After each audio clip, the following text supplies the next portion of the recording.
Hey, welcome to the last UBC Talks webinar of the year 2020. We started this UBC Talks webinar series this year, and since then we have organized one webinar each month focusing on different topics around sustainable urban development.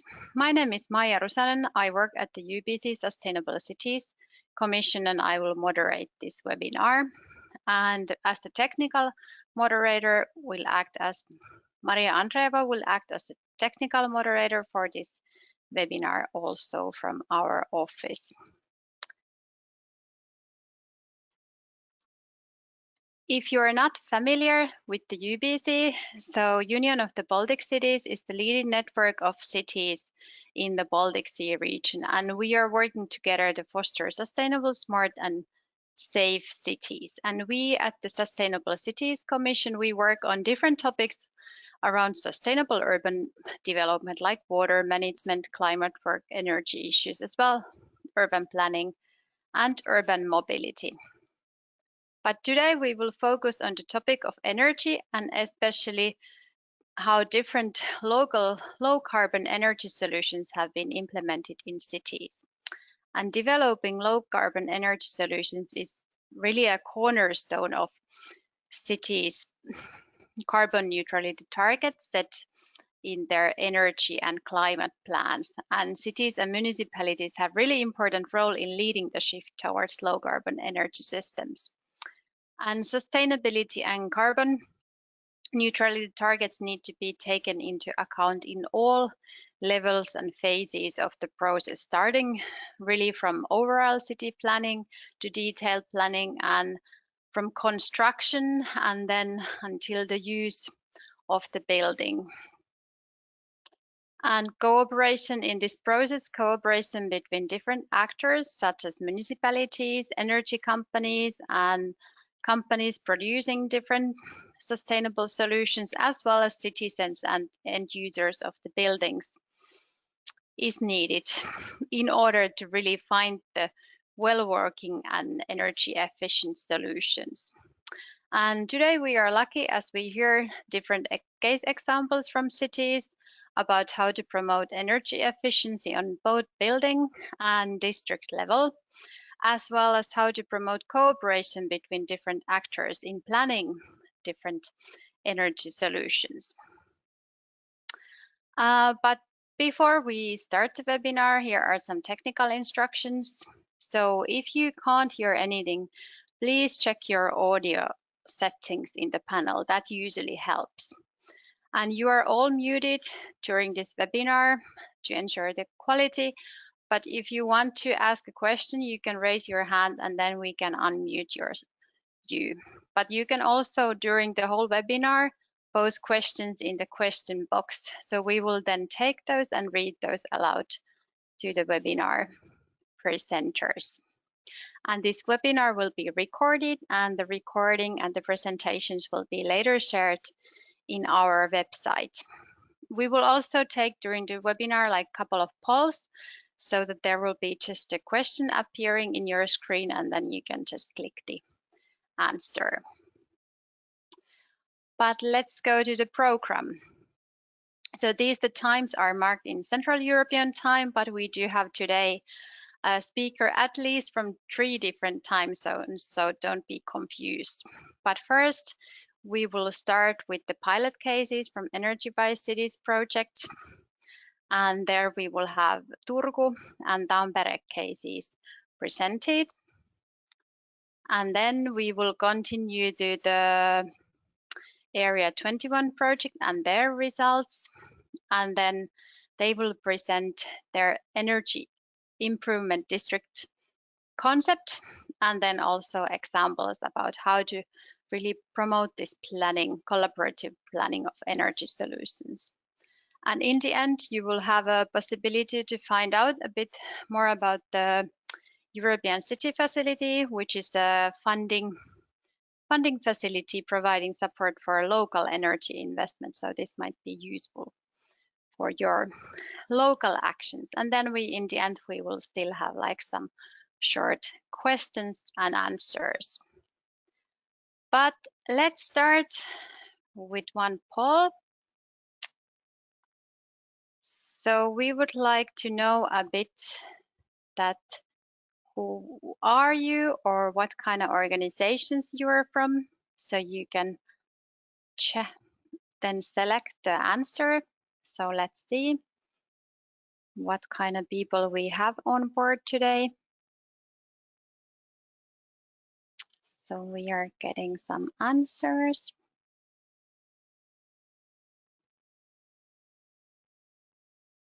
Okay. I will soon close the poll, so if you still want to vote, a couple of votes coming. Okay, but let's see the results. Okay, so 70% of you are from city or municipality, and that's of course good, as we have the case examples also from cities. But it's also nice to see that we do have some private sector representatives today, and then from other public administration as well. And let's still take another one. So we would like to know a bit about your opinions, that what you consider the main barriers for achieving these low carbon energy systems. Okay, let's see.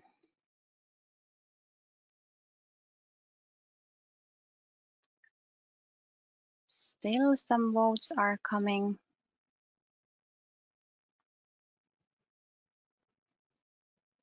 Okay.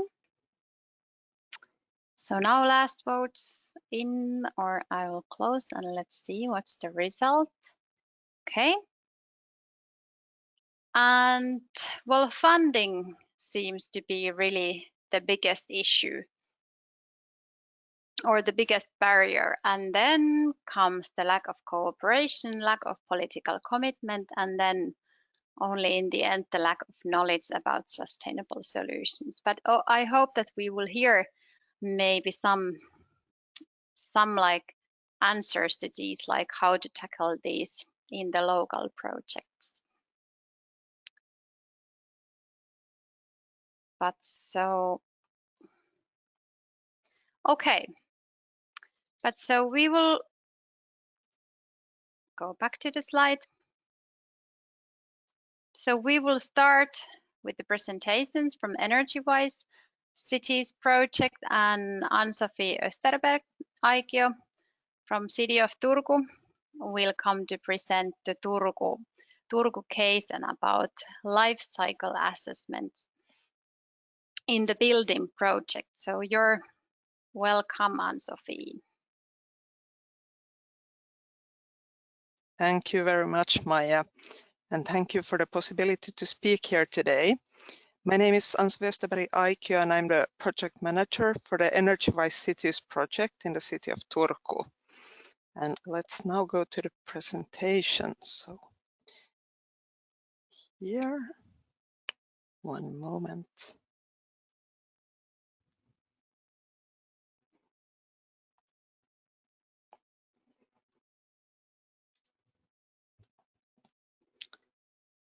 Can you now see my screen? Yes, that's now perfect. So welcome. Excellent. Thank you very much. And sorry for looking slightly to the side. I have my second screen here that I'm viewing. So let's see if I can change the slides. Okay, so slightly off my background, I'm a physicist and industrial designer, and my passion lies in problem solving connected to sustainable smart design. And my work experience include work related to smart sustainable urban planning and renewable energy. And our head project manager, Tuomas Vanhanen from Tampere, continues after me, but I let him introduce himself during his speech. And before we go more closely into the pilot cases, shortly about the Energy-Wise Cities project. So the 6 largest cities in Finland have committed to be carbon neutral in the next 15 years. And to reach the carbon neutrality goals, a rapid transformation towards more energy efficient solutions is needed. And the Energy-Wise Cities project has aimed to boost the role of the participating cities toward international example areas of energy efficient housing, zero energy construction, diversified energy systems, energy efficiency monitoring, and end user guidance. And the budget of the project is 3.3 million euros, and the project is funded by the European Regional Development Fund and Uudenmaan Liitto. And pilots concerning both planning a smart and energy-wise area, as well as new and existing buildings, has been carried out in the Energy-Wise Cities project. And the network and cooperation between businesses and cities has supported the development of new solutions. So this is a short background, but let's now go to the day's topic. So I will be talking about life cycle assessments and carbon footprint calculations as part of building projects in the city of Turku. And the background to the pilots lies in the carbon neutrality goals and in large cities in Finland. And for example, the city of Turku will be carbon neutral by the year 2029 and climate positive from then onwards. And the cities have mutual goals to diminish the emission and life cycle costs. Helsinki, Tampere and Turku have piloted life cycle assessment and carbon footprint calculations and developed the planning processes. And here you can see what the cities wanted to get with this. So developing planning guidelines and service network reviews, compare effects of different solutions, and also compare regional development solutions.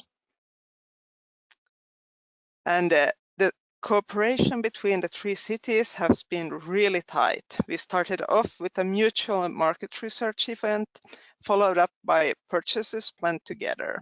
And we also piloted different life cycle assessments and carbon footprint calculations and commented on the Ministry of Environment's calculation models. And then, of course, we collected all the results to one place.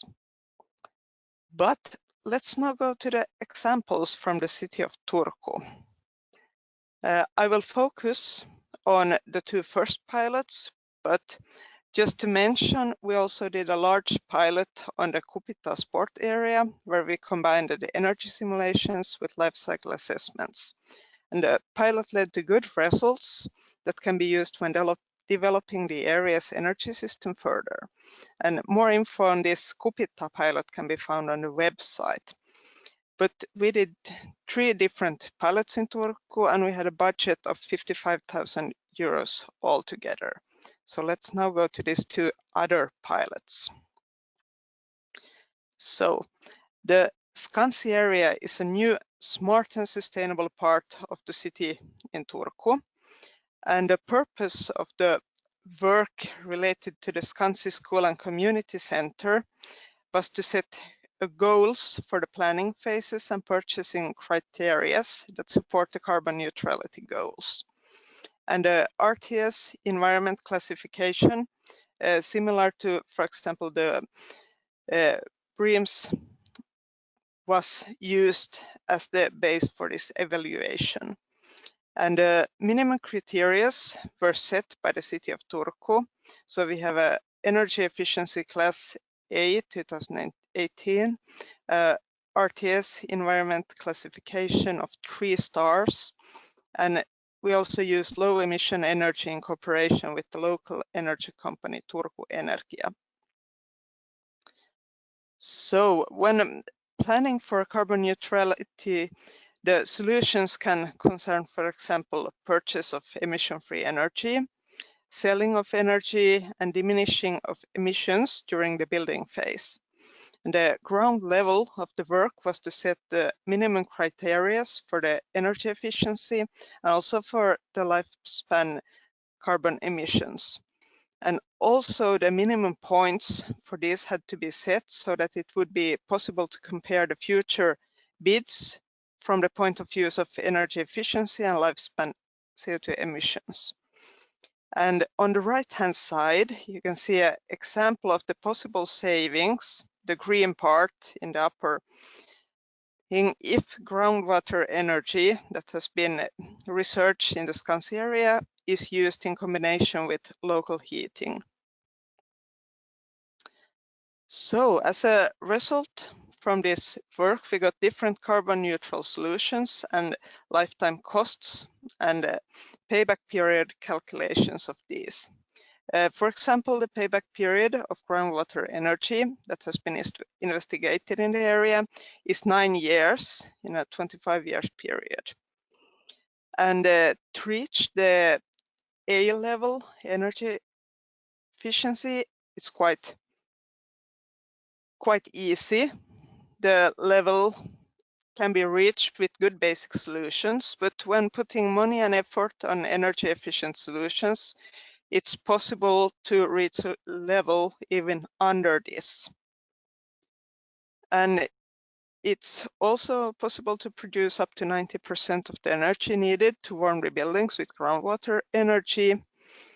And the results also consist of assessments on different material choices and their carbon footprint and lifespan costs.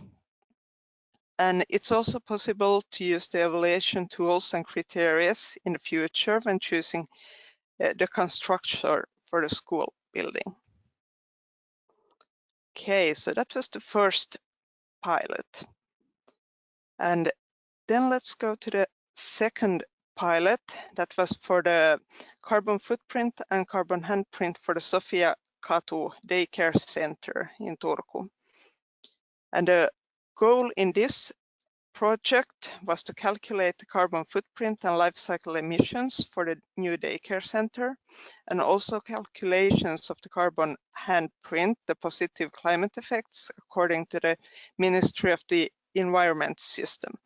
And the goal was to analyze the results from different angles so that it would be possible to optimize the emissions for this building project. And a period of 50 years was used. Okay, and the results are the next. So the production of building materials affects most the building's emissions.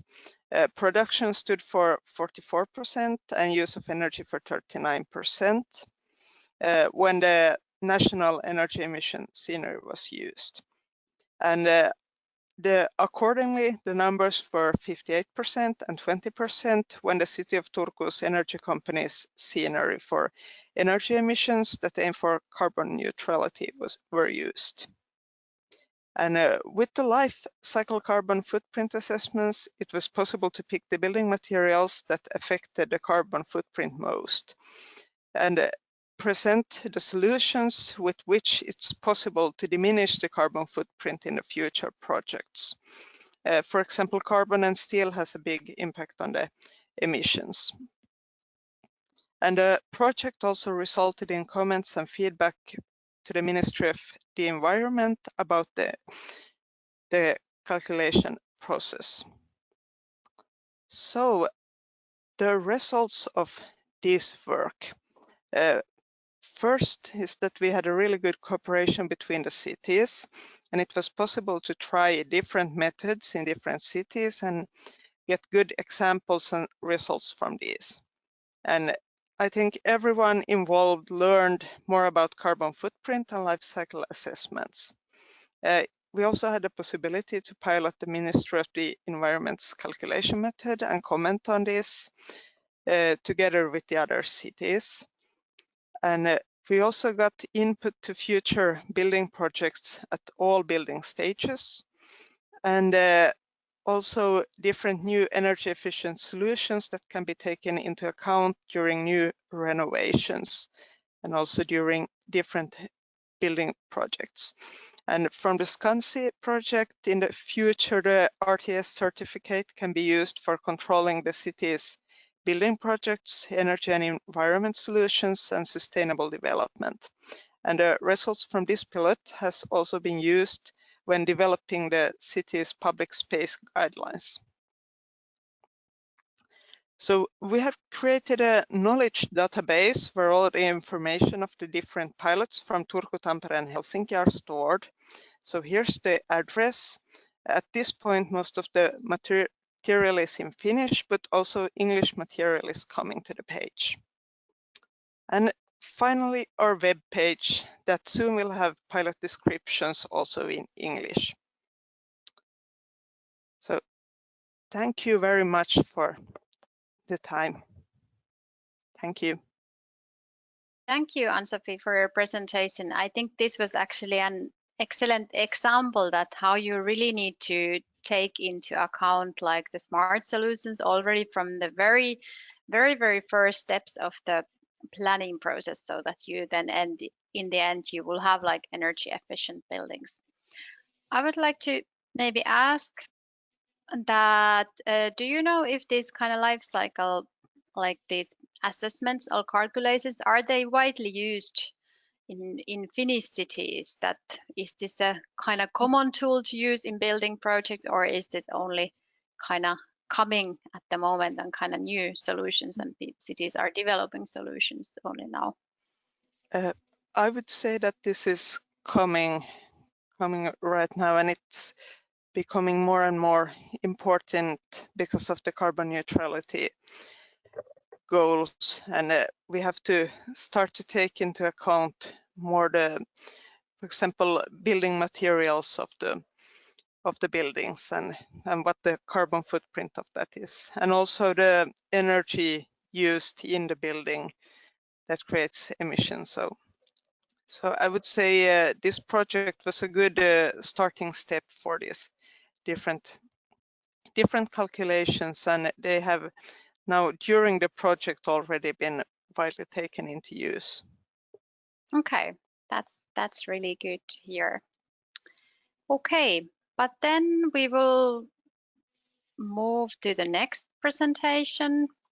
So next we will have Tuomas Vanhanen from the City of Tampere, the project manager for the Energy-Wise Cities project. And Tuomas will tell how to create urban district that actually produces more energy than it consumes. So you're welcome, Tuomas. Thanks, Maija. Let me see.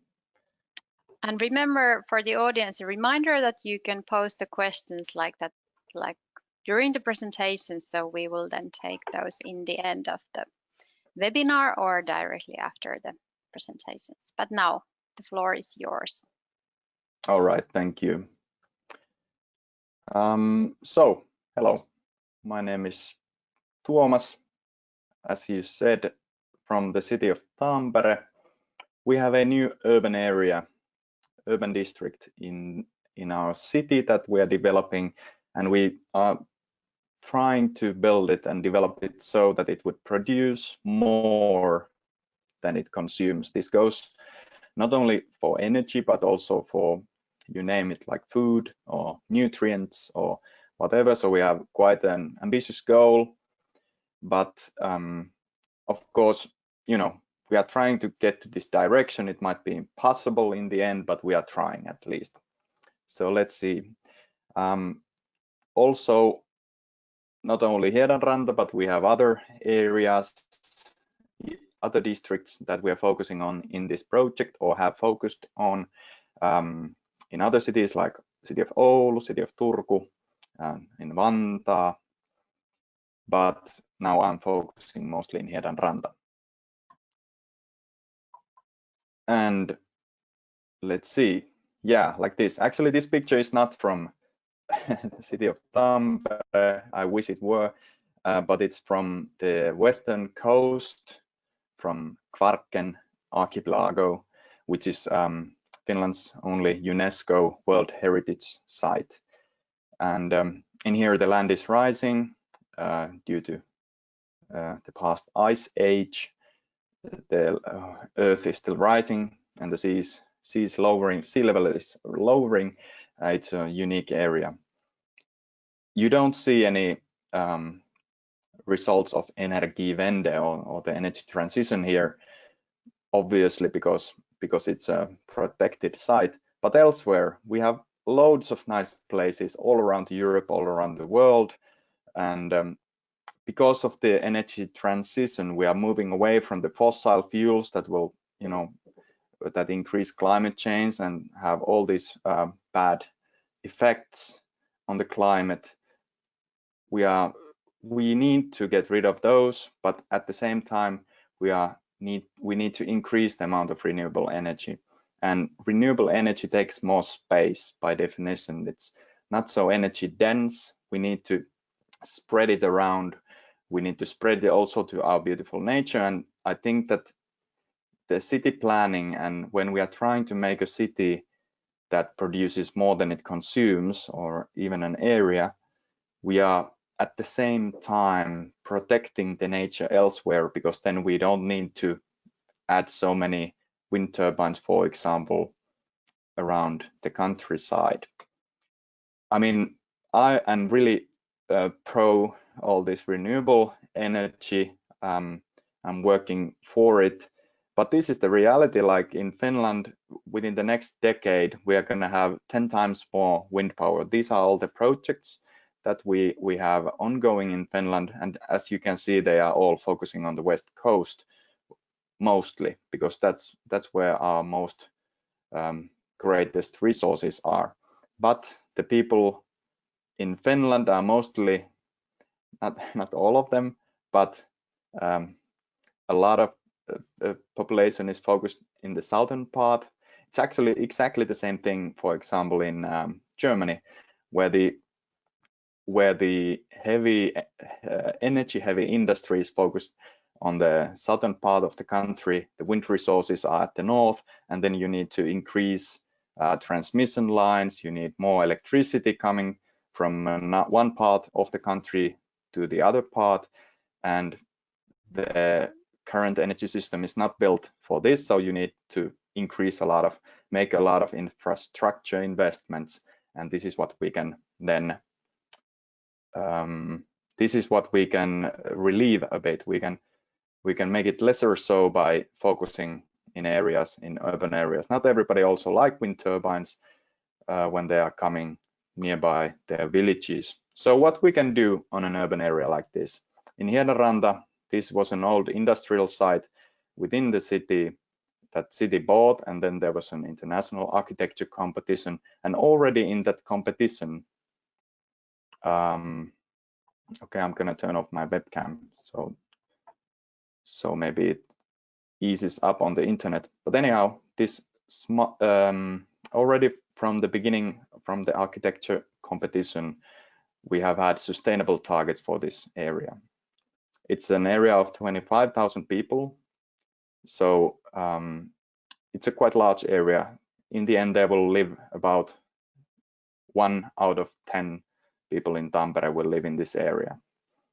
So the main point here is that in order to make this area sustainable, we need to include sustainability targets already in the architecture competition, already in the master planning, and so on. We need to take this into consideration. Also the energy production, we need to consider it in all stages of the planning.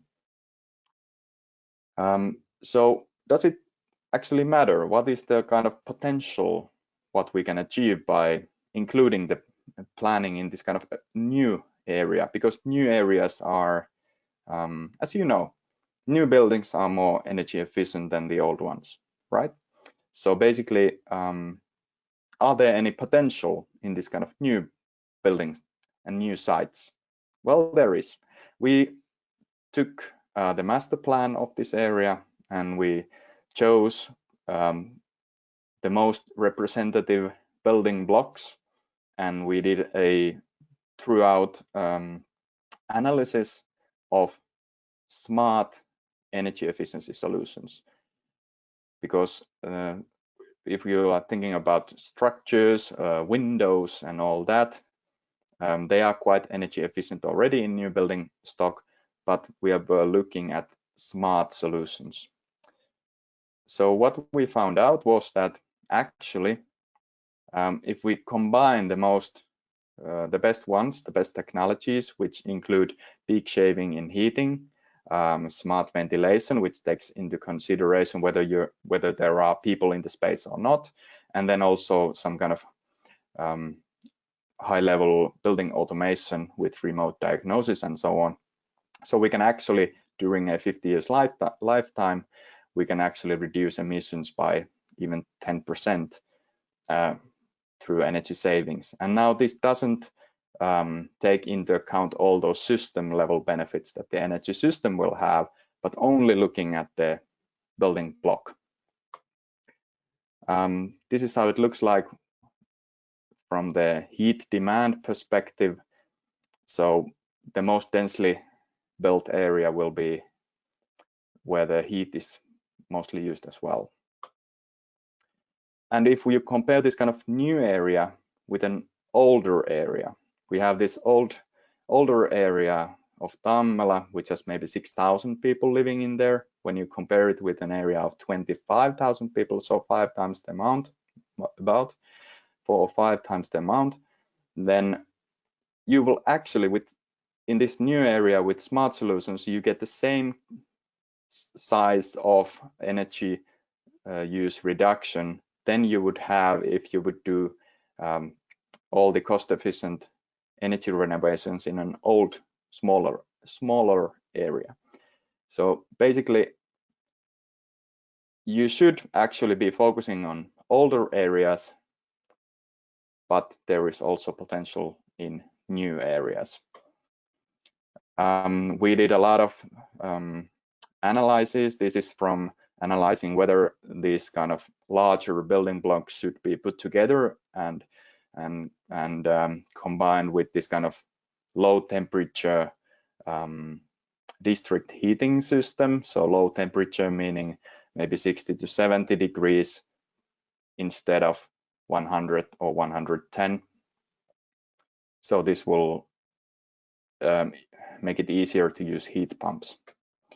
So what is another point that we really should focus on in terms of energy in new and actually old areas is that with these smart solutions, you can reduce emissions, you can reduce peak load, which is really important, more important nowadays. But actually, when you're looking at smart systems and also energy storages that we also were looking at in this area, these can take out some peaks.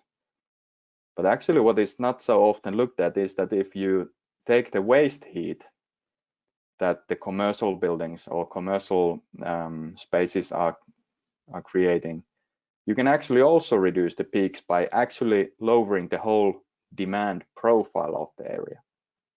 And this is what we are now doing, planning the area so that we are considering these waste heats. And actually in the city of Oulu, there is a sports area.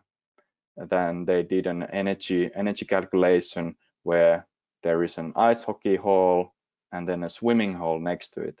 So by using this ice hockey hall, which is basically a large refrigerator that you get waste heat for making it cooler.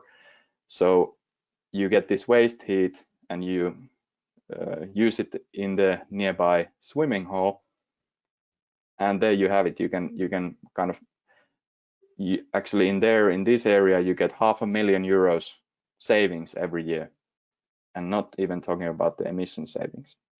So this is a really big thing that we should be looking at when looking at regional energy systems in urban areas.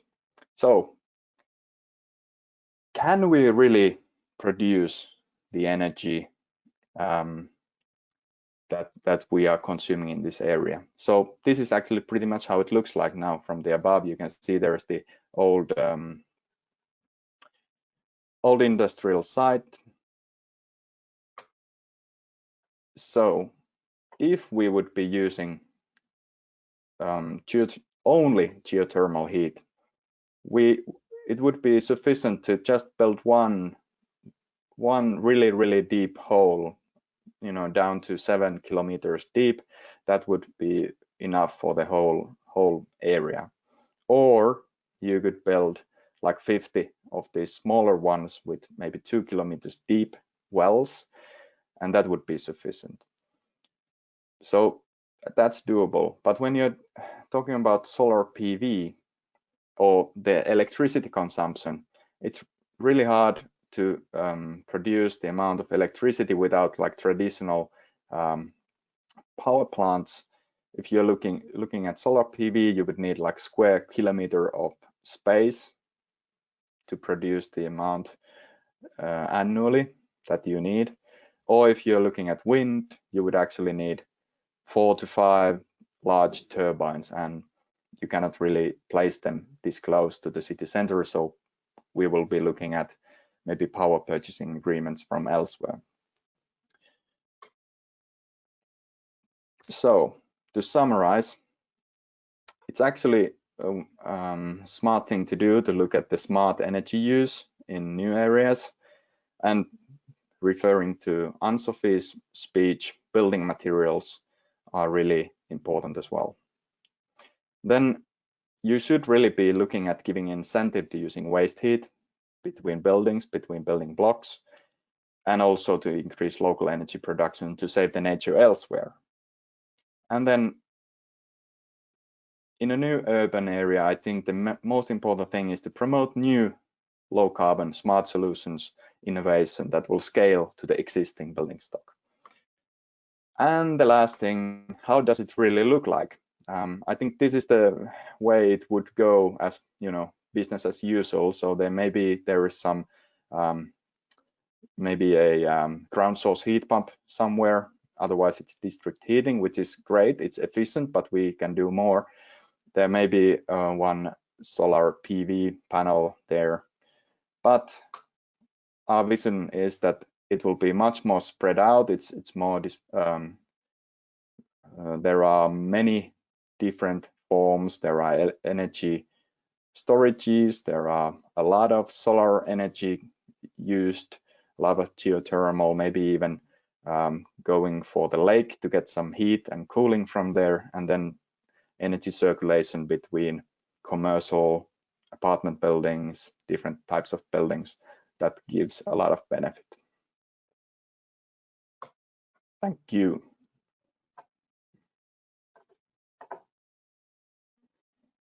Thank you, Tuomas. This was really interesting and nice presentation. And we still have a bit of time, so I would like to ask you one question that, as you saw that in the poll, one of the biggest barriers was lack of financing. So how was this issue solved in Tampere? That do you estimate that building this kind of area that produces its own energy cost a lot more than building maybe in a traditional way? And was there kind of political resistance towards these ambitious goals and implementing this Hiedanranta area as it now has been planned? Yeah, well, I don't think there was that much political difficulty, because we have quite ambitious target of carbon neutral by 2030. And from there, we know that our new areas need to be really energy efficient. And also we need to do energy renovations in our existing building stock.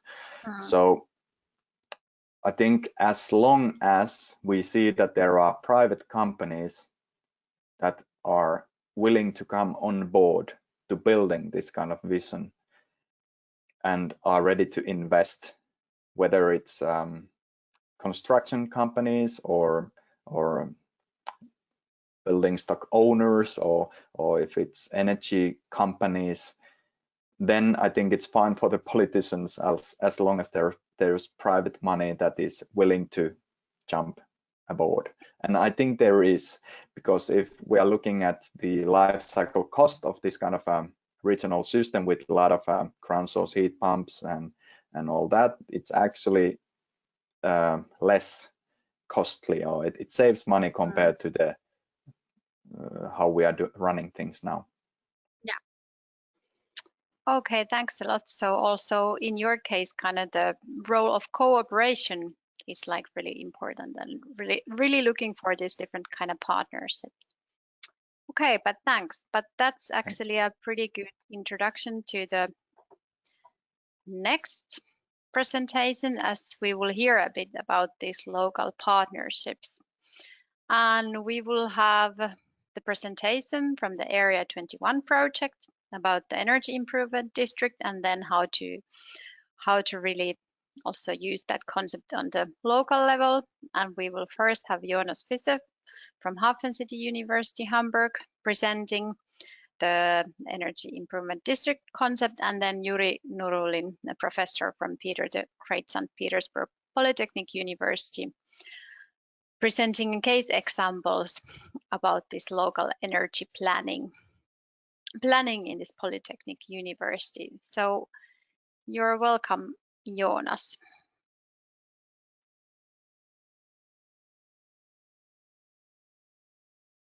We cannot hear you, please. Do you hear me now? Yes, now you're unmuted. Yes, good. Well, then again, good morning, and thank you for having me. My name is Jonas Fischer, and I work with the HafenCity University in Hamburg, and we are the lead partner of the Area 21 project. And I will share my screen. Do I share my screen already? Yes, if you just make the full presentation mode. Yes, perfect. Great, that works fine. So thank you again. I would like to give a presentation on the energy improvement district that we developed in the Area 21 project. The Area 21 project focuses on a concept that can be used as an instrument for local cooperation on energy efficiency. The agenda is to give you a very, very brief overview on the project key facts. Then I would like to give you also a brief overview of the energy improvement district concept. And then we jump directly into the practice examples. I chose 2 out of our 4 pilots to demonstrate our activities. And finally, I will summarize why the energy improvement district concept is interesting to use. And last but not least, my esteemed colleague, Professor Yury Nurulin, will give direct first-hand insights into his pilot in St. Petersburg. So very briefly, the project key facts. We are funded by the Interreg Baltic Sea Region program, and we started in October 2017. And formally, our project ended in September this year, but we had an extension for another year. In this extension, we are implementing several selected measures that we developed in the first phase of the project. Our general aim is to develop and pilot the energy improvement district concept. And this is all about energy planning and implementation of energy efficient solutions. As you can see in the right column, our partner consortium was initially 10 organizations strong, all gathered around the Baltic Sea region, and we had 7 implementation partners of like city partners, and now we remain 8 partners and 4 implementation city partners. Let's get to the energy improvement district, short EID concept. So as mentioned before, our overall goal is to reduce CO2 emissions and to increase energy efficiency at the district level. And with our EID concept, We provide an instrument for tailored and integrated energy efficiency solutions. Within our project, we test new public and private cooperation formats, involve end users in energy planning processes, and use smart technologies, ICT tools that we also developed within our project. What is very important to mention, our EID concept is transferable as it uses modules and gives just a very general frame so that it is very transferable to any case. We have three central pillars. The first is the holistic system perspective. This looks at the district level as a functional system already, and it has not strict administrative borders, for instance. So it's more the district as it's functioning. The second pillar is the integrated approach to strategic energy planning and implementation. This looks at all sectors that are relevant to achieve the targeted goals, and not focusing on just solely one aspect. And the third column is cooperative planning, decision making, and implementation of energy improvement measures. This targets inclusive collaboration of key stakeholders and affected actors. Affected actors could be target groups, for instance, citizen, tenants, housing associations, building owners, local, regional, national energy actors, for instance, energy utilities, energy agencies, public administrations dealing with energy, and so on. Let's jump into practice. As I said, I will demonstrate briefly two of our pilots. The one pilot is Helsingborg in Sweden, and here the main stakeholders of the project are the hospital and its staff that is operated by Region Skåne, and the local energy utility Öresundskraft.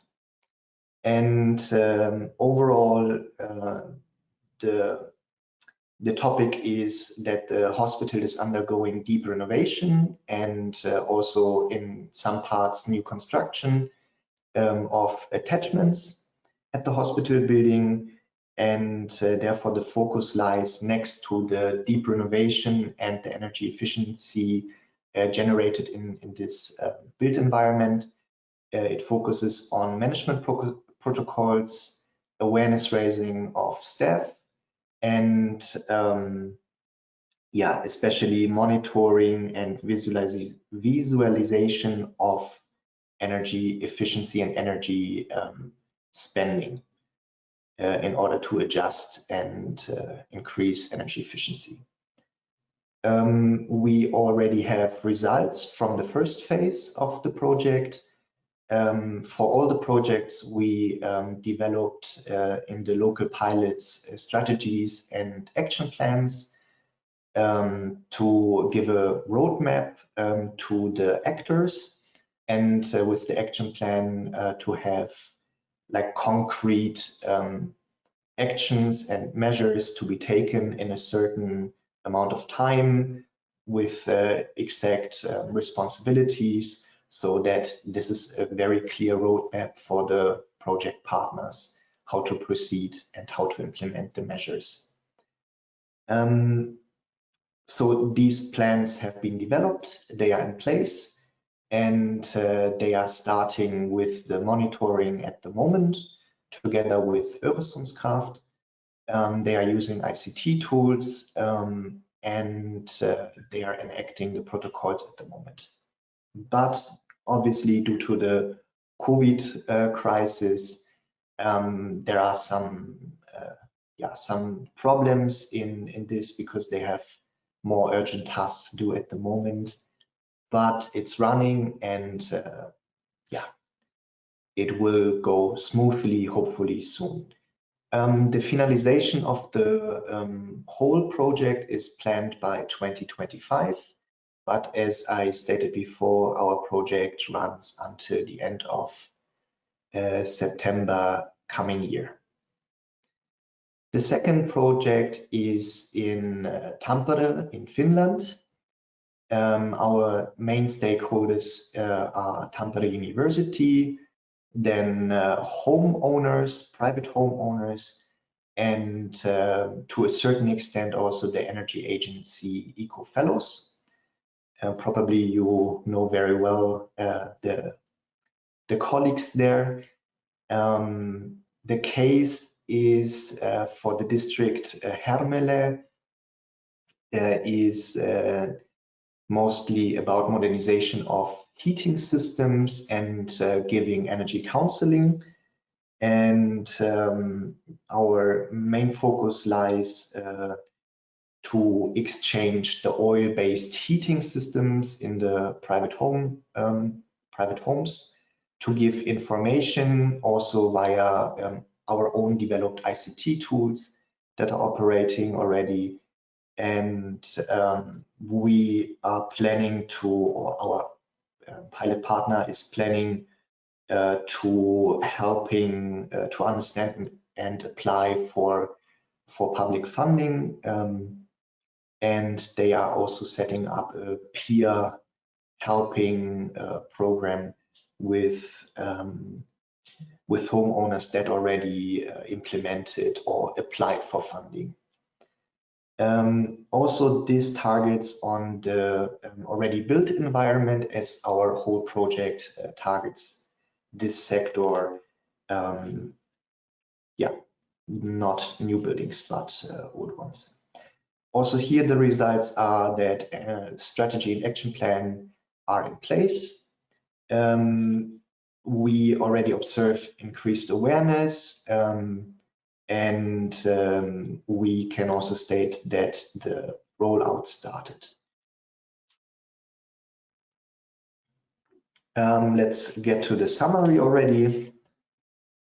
Why should the EID concept be used, or why is it interesting and not other concepts?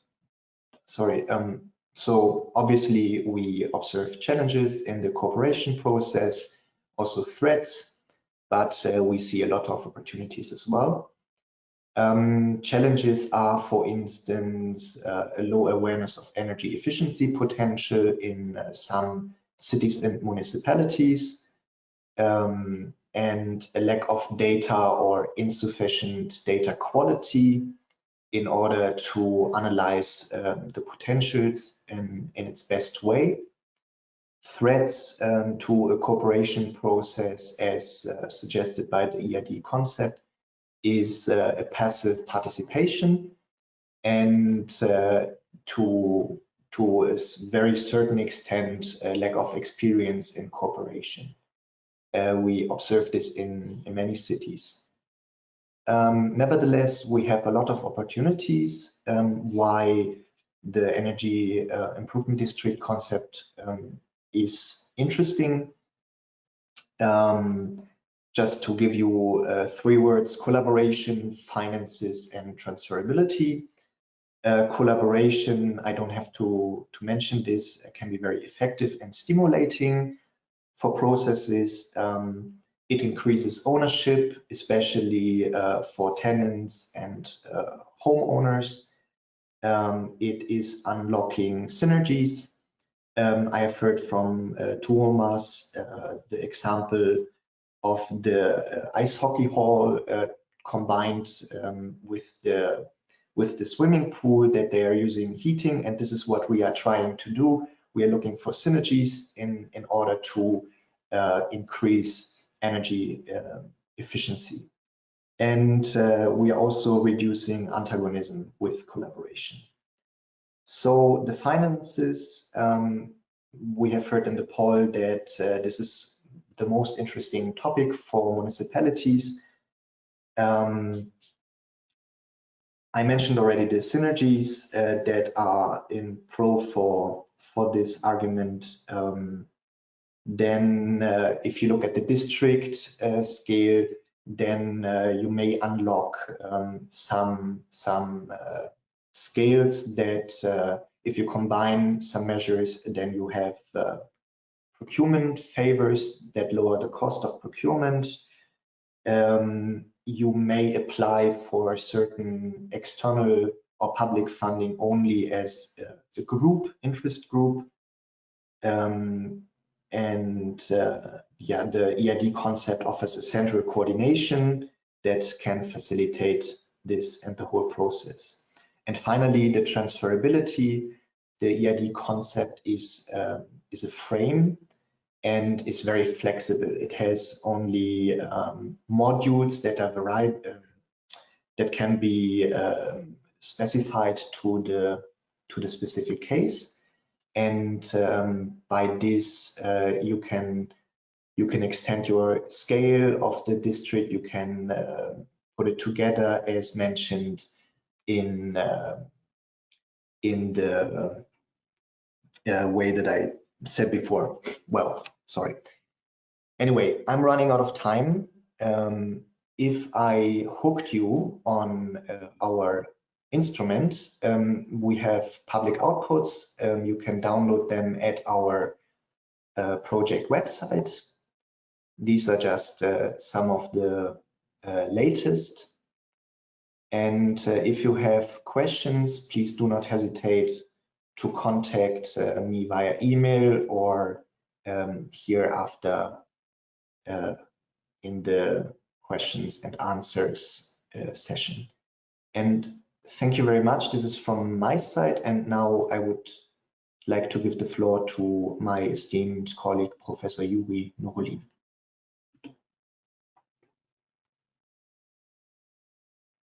Thank you very much, Jonas. My name is Yury Nurulin. I'm from St. Petersburg Polytechnic University. I'm trying to share my screen. Just a moment. So do you see my screen? It's okay. I can continue. No, yes. So perfect. Okay. So because we are from Polytechnic University, we are consider the energy improvement district as a system. We try to look at this complex social technical system as a whole system, which consists of three subsystems. Technical subsystem, which is equipment, heating, for electricity consumption and delivery, for water delivery and consumption, ICT tools, and set of technical subsystems, the set of technical units. Then we have found economic subsystem, which consists of business processes, which means that we try to study who pay for whom, for what, how much, when, how, and so on. So how this system is organized from economic point of view.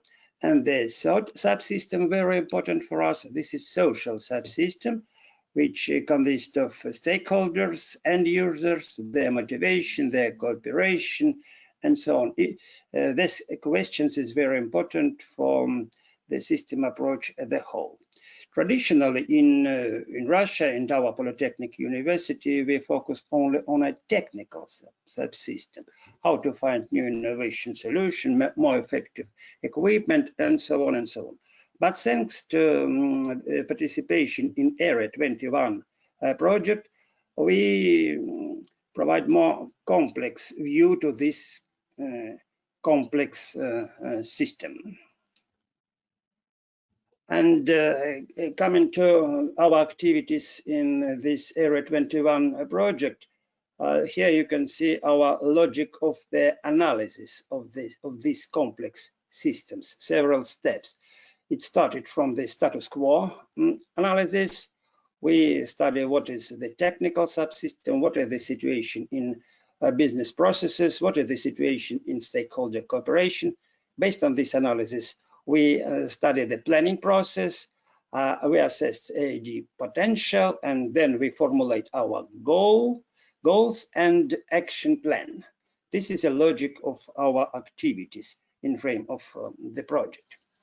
The step one, when we study Polytechnic energy improvement district, the technical components, technical subsystem. Here you could see that our university, our campus, this is our pilot site, is like a small city, more than 100 buildings, more than 100 hectares square, very long networks, heating networks, electricity networks, a lot of equipment which is under our services.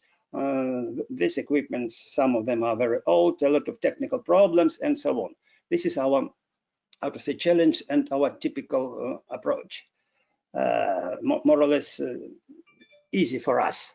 The next step was analysis of the stakeholders which are involved in the cooperation process of energy improvement and energy use and energy consumption in our Polytechnic University. We created a stakeholder map for our district. The next step was analysis of the potential for energy improvement districts. Traditional SWOT analysis, which were focused on all these three subsystems: for technical, for economical, and for social subsystems. SWOT analysis of these systems. Based on this analysis, we formulated goals for further development and improvement and energy consumption in our pilot site.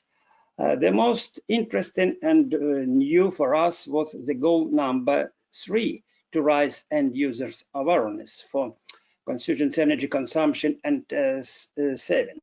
What we have found? We have found that in our case, the most of our end users of energy, they do not motivate economically in energy saving, because most of our end users are students, teachers, which use energy resources when they're in a campus, when they're in a when they use buildings in our campus, but they do not pay for energy consumption. So direct links between energy saving and economical aspects of end users is absent. No economical motivation. So we have found that our system have no enough feedback in economical aspects, in social behavior aspects, and even in technical aspects. But from the systems theories of system, we know that feedback, this is very important for quality of the system. So our goal was to improve the feedback in all these our subsystems, specifically focused to end users' behavior and motivation. That's why when we develop action plan for improvement of energy efficiency in our pilot site, the most focus for us was on the involvement of our students, firstly researchers, then and other staff, for involvement of energy improvement measures. To improve this involvement, we create links with existing student societies. We try to combine our project activities with educational activities, formulated research and thesis topics for students. We organized target survey to involve students in discussion of these actions. The students created promotional video focused on energy saving in our campus. We organized case championship, which was in the focus of a very important point, very important person, and decision maker. For instance, in the pilot event of this championship, Mr. Peskov, special representative of the President of Russian Federation for Digital and Technology Development and Director of the Young Professional Department of the Energy Strategic Initiatives, participated. So we try to promote these activities among among end users, mostly among students. And the next step, this is extension of Area 21 project, Area 21 plus action. We will focus on these three subsystems as well. We will improve energy consumption system and dormitories and educational buildings by replacement of automatic heat points. We will try to pilot incentive measures for energy saving in a dormitory, so to improve economic and organizational subsystem. And the main focus again will be on a social subsystem to motivate end users. We will engage, involve, inform, and listen to them to create the feedback between end users and decision makers in our system. This is in short. We hope that next year we will report on concrete results achieved in these activities. Thank you very much for your attention. Thank you, Yury, and thank you, Jonas. I think that was your presentation addressed a really important topic, the cooperation like between stakeholders and really also like how to engage the end users. I think we will now jump to the last presentation and take some questions after that. So now my colleague Sini Lamoureux will present the European City Facility Instrument. And please remember that you can all the time post questions in the question box and we can take those then after this presentation. But the floor is yours, Sini. Thank you so much, Maija. So, as Maija said, my name is Sini Lamoureux, and I work for the Union of the Baltic Cities Sustainable Cities Commission. And today I will be talking to you about the EU City Facility, shortened EUCF. And I noticed that 45% of you voted that funding is the biggest barrier for implementing low carbon energy solutions. So this is something that this initiative tries to tackle. The EUCF is a Horizon 2020 project led by Energy Cities Association, involving 4 project partners, Fedarene, Climate Alliance, Adelphi, and Enviros. It started in September 2019 and has a duration of 4 years. And why I am the one now presenting this today is because the UBC Sustainable Cities Commission has the role of being a national network for 4 countries in the Baltic Sea region, which means that we promote the EUCF and organize info webinars in connection to calls. So why organize or why arrange this kind of an initiative? The EUCF seeks to create a basis for building up sustainable investment projects in Europe related to sustainable energy, as well as support the aggregation of municipalities or small projects into larger investment packages, and then also to mobilize financing towards the fulfillment of the targets of the EU 2030 climate and energy framework. So the EUCF has identified some barriers for sustainable energy projects. The first one being limited human resources and capacity, and this is of course not unique for sustainable energy projects, but worth to mention. Then the next conservative approach to project finance, and it's related to that cities often use only a small, like a limited municipal budget and grants to finance their projects. And the Covenant of Mayor signatories have relatively low levels of experience in using innovative financial instruments, which gives a signal about this barrier. Then lack of experience with developing investment packages, and that's also something based on surveys done by Covenant of Mayors, that there's a severe lack of experience with bundling energy efficiency projects. Then reluctance to invest in project preparation, and this is related to a political commitment, and there's only then a small budget reserved for preparation or technical or feasibility studies, and then there's not a guarantee, of course, that it would lead to anything, and the guarantee is even smaller if you don't invest in the preparation. And then last but not least, the difficulty of matching election and investment cycles, as well as prioritization of investments. And there often is like a missing link between energy and financial departments, as well as a reluctance to invest in expertise and pre-feasibility studies. So the aims and objectives of the EUCF is to provide technical, legal and financial expertise, and to deliver more than 200 investment concepts. And we will come back to this, these investment concepts, and I will explain to you what it really means.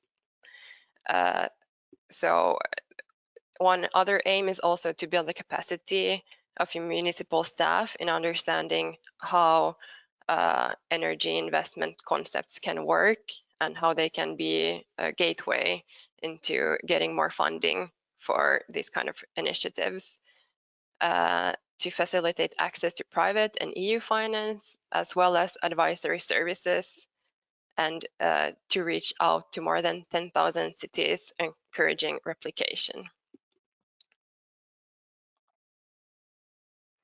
So this is like in a very small picture what this initiative is all about. So cities and municipalities and their local groupings can apply for a grant of 60,000 euro. And here in this box down below, you can see what kind of activities that are funded by the grant. So for example, feasibility studies, engineering analysis, legal analysis, social studies, financial analysis, and so on. And there was actually a question coming in the beginning of this webinar about what the UCF can fund. So it's not like you prepare a project or so. It's more that you prepare a plan for succeeding with the project. And since the grant is only 60,000, like you really have to scale it based on what you want to achieve. And for example, how big your city or municipality is, because it's the same sum for all the applicants that are successful in their application. So back to the investment concept, since it's mentioned also here. But you can see here, like, I just wanted to mention like what you can allocate the grant to. So it's in-house staff, external experts, subcontractors, or other similar kind of costs. So now the investment concept. It can be a clear identification of a potential project pipeline, an analysis of local stakeholders, controlling the project pipeline, and as I mentioned, all this kind of analysis, also pre-feasibility analysis, and then just a roadmap how to reach your objectives. So it's very small, but it gives you a good chance to then succeed with bigger plans.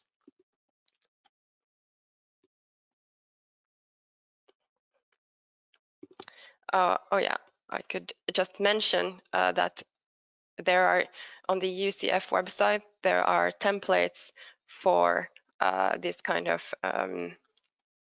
investment concepts. I hope you can see my, yes. So now I'm showing you just, this is the UCF website, and you can find recordings of info webinars in all these languages. And here you can see the investment concept translated also. So that's something worth looking at, because in this template you can then see exactly what kind of information that is then asked from you if you decide to apply. So who can then apply for EUCF support or apply for the grant? First of all, you have to be a municipality or a local authority, or then a grouping. So you can have like if you come from or work for a really small municipality, you might want to group with the neighboring municipality if you already have some cooperation going on in order to be stronger, have a stronger application. Then you have to be an EU member state. And to be honest, I don't know about this UK thing because of Brexit, but this was pre-Brexit at least. And then I think one of the most important one for this eligibility is that you have to have either a SEAP, a SECAP, or a similar politically approved plan. So if you know you have that, you have a strong basis for applying for this. And you will have to prove that you have political commitment for developing this investment concept. And you also have to commit to the monitoring period of 2 years. So as I mentioned, you can apply as a grouping, and it can be either a formal one or an informal one that you would just create for the application. And actually, it's encouraged that you apply as a grouping, at least for smaller municipalities and so on, as I mentioned. And then there is only one lead applicant. So you essentially form like a mini consortium for this then. And as I mentioned, there are 4 calls, of which the first one already happened. It was a bit longer, this kind of the call period because of COVID, but the next one will be in spring. So keep your eyes and ears open if this is something that interests you. So the EU is divided between Central Eastern, the Nordics and Western, and then Southern Europe. So you can see here in this table, so for the first call, there are only 11 in Central, Eastern, and Nordics and Western, and then 8 in the Southern of Europe that can get the grant. And then to the evaluation. So there are 5 evaluation criteria that you need to pay attention to: investment size, energy savings, governance structure, stakeholder engagement, and alignment with the EUCF objectives. And these are then scored based on a range from 0 to 5. This is just to show you the different steps here.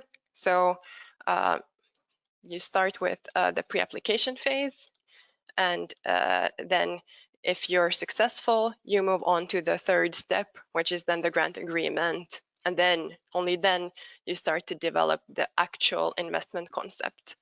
And then the 5th and last one is that you implement the investment concept. And you can see here in the bars down below the duration of these periods. Thank you so much for this opportunity. And if you have any questions or so, please contact me. You can also have a look at the EU City Facility website, where you can find loads of information and templates, and also, as I mentioned, in your local language. So thank you. Thanks a lot, Sini, for this presentation, and I hope that this was useful for those who are thinking like how to get like investments started on the local level. And you can still like pose questions to Sini in the chat. Now, before going to the question and answer session, we will still take one poll here, and this was a bit related to the Sini's presentation. And we would like to know that whether your municipality has set up or similar plan in place. That is also kind of required in the European City Facility. Okay, so we have votes coming.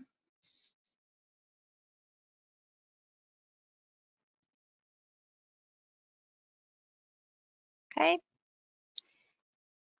still some votes. Okay, so I'll close the poll and show the results. So nearly 60% said yes, and I think that's a very, very good sign that there is some kind of strategic plan to how to really improve the energy systems and make them more sustainable. And then, well, some still don't have, and then some were a bit unsure as well that whether the city has. But we can now move to the questions and answer session, and we have like one question here to Sini, that how many applications do you expect to receive and what is the approximate application approval percentage? Do you have? Wait, okay, now you see me. Thanks for that question. So as I mentioned, the first call closed in October, and so far I haven't seen any announcement yet of the first like approved applications, but expected applications, I don't remember the exact number now for how many applicants there were for this first round, but it very much varied in between countries, I must say. So because of course like 60K is not the same sum in all countries when doing this. In some countries this kind of developing these kind of plans would cost more, and also realizing them. So that's a vague answer, but you can write to me if you want more details. Thank you, Sini.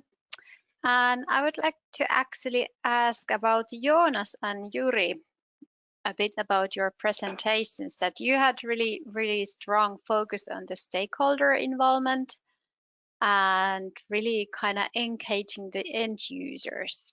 And as we know that energy might be a bit abstract thing for like regular users of the houses and like regular citizens. So how did you find some ways to make it really interesting and really like some really good examples, like how to motivate like people to participate in the planning of the energy solutions? That I was also part in the Energy by Cities project, and that was also one topic that we were trying to think, like how to really visualize energy and different kind of data from buildings to make it like easily understandable and even fun to the end users. So Jonas or Yury, would you like to answer, or both? So I can start the answer, maybe Jonas will continue. First of all, you formulate the most challenges, the most problems we found. So we are the same position. Once again, what was very important for us, how to say, for private companies, it's more or less clear how to motivate money, finance, less energy, less payment. For students, absolutely another situation. Nobody cares from the money point of view. If you will save a lot of energy, your payment will be the same for students, for instance, or for. So the only possibilities, this is not from finance to involve them. This is first of all to inform them about activities. What we have found, our students, they do not know what is going on in this case in Polytechnic University campus. They have no enough information. So the first way is to inform them what's going on. Then we have found a lack of feedback our decision maker, our services, they do not get information from end users, from students about some problems, difficulties, possibilities for improvement. So another way how to establish additional contacts, links for getting feedback from end users, from students.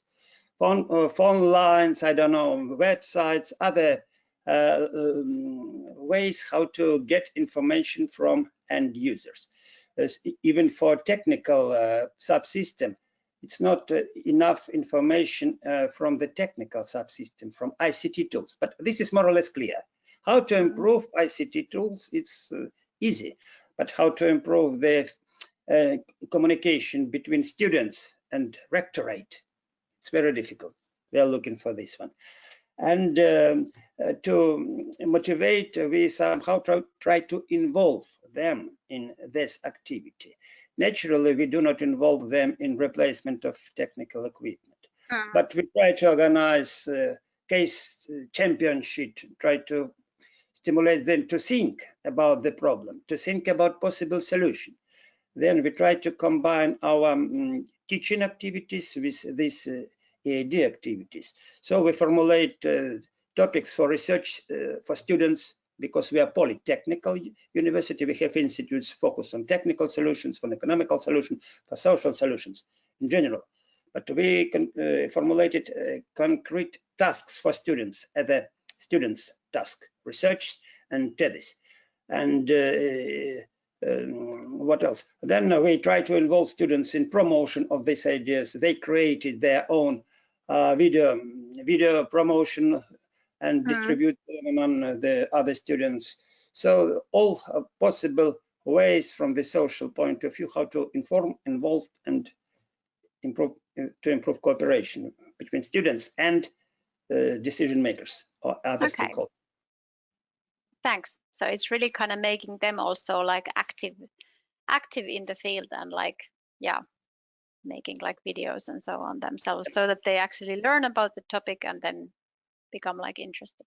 Okay. Yes. Do you want to add something, Jonas?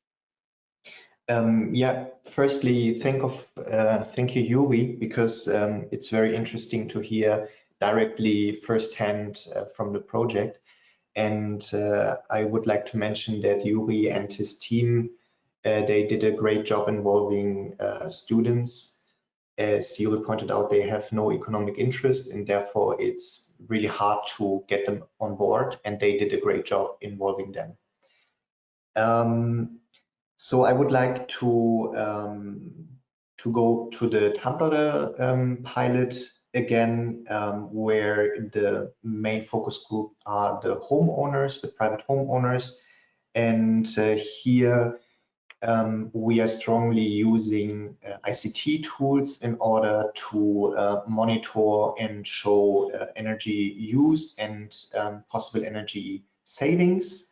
And as I am informed, maybe you correct me better, in Finland, you are up to date using a lot of ICT tools.